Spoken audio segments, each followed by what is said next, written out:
بسم الله الرحمن الرحیم. څنګه چې سړی د عید الفطر او دغه رنګې د وړوکي اختر مونځ کوي، نو ښځې به څنګه د وړوکي اختر مونځ کوي. نو د هغې مکمل ترتیب تاسو ته وایم چې څنګه نیت به کوي او دغه رنګې مونځ به په کم ترتیب باندې کوي. انشاءالله العزیز مخکې د ویډیو کې تاسو ته وایو. یاد ساتئ چې څنګه سړی په جومات کې د عید الفطر یعنی د وړوکي اختر یا د غټ اختر مونځ دا محترم په جومات کې کوي. نو دغه رنګ یو ښځه دا وغواړي چې یاره روژې خو د سړو نیولې دي او دویم د وړوکي اختر مونځ کوي، نو روژې هم نیولې دي او دغه رنګ تراویح دویم کړی دي، تراویح هم کړی دي، نو دوی مونځ کوي، زه ولې مونځ نه کوم؟ نو یاد ساتئ چې څنګه په ښځو باندې د جمعې مونځ فرض نه دی، دغه رنګې په ښځو باندې د وړوکي اختر مونځ محترمو دا واجب دا نه دی. یاد ساتئ که چېرته یوه ښځه داسې وي چې زړی غواړي او زړی بلکل دا بې قراره وي چې زه به خامخا مونځ کوم، نو یاد ساتئ که چېرته عیدګاه وي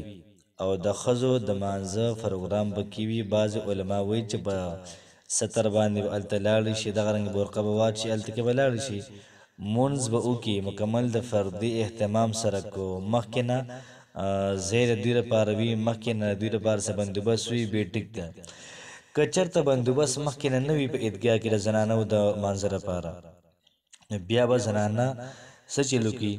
بیا علما کرام فرمایي چې دوی به کور کې ښه په آرام سره غسل وکړي، اوبه لامبي، نوکان به کټ کړي، دغه رنګې نوې کپړې به واچوي، دغه رنګې دغه ټایم مناسبت سره څومره پرفیوم دی یا نور څومره خوشبویانې دي د ښځو متعلق چې څومره دي دا به ولګوي، ځان به ښه ښایسته کړي او دغه رنګې په کور کې به 2 رکعته د شکرانې مونځ وکړي. څو رکعته؟ 2 رکعته د شکرانې مونځ به وکړي او نیت به د هغې دا وي چې نیت کوم د زړه د اخلاصه 2 رکعته شکرانې مونځ ادا کوم په دې ذروه پر رضا د خدای ها سوره تعالی را محمد کعبه شریف په لور کو الله اکبر. دغه رنګ ثنا به وي، سبحانك اللهم، ورپسې تعوذ به وي، تسمیه به وي، سورة الفاتحه به وي، بیا چې ورپسې کوم یو صورت ورځي هغه صورت دی وي، رکوع به وکړي، دغه رنګ سجده به وکړي، 1 رکعت برابر کړي، چې کله پاسې 2 رکعت ته بسم الله به وي او دغه رنګې سورة الفاتحه به وي، دغه رنګې سورة الاخلاص یا بل یو صورت به، بیا به د هغې نه بعد قاعده وکړي او د هغې نه بعد مکمل مونځ مکمل کړي او سلام به وګرځوي،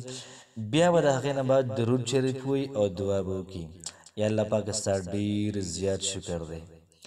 چې د رمضان المبارک د روژو د نیولو توفیق دې راکړو، د نفلونو د کولو توفیق دې راکړو، د قرآن مجید د تلاوت کولو توفیق دې راکړو او دغه رنګ پوره ډیټیل سره الله پاک سره خبرې وکړي، بیا به درود شریف وي او چې څه حاجت وي د الله پاک نه دې وغواړي، انشاءالله الله پاک به د ټول حاجات دا پوره کړي. نو دا د ښځو د مانځه طریقه وه چې دوی به د وړوکي اختر مونځ څنګه کوي.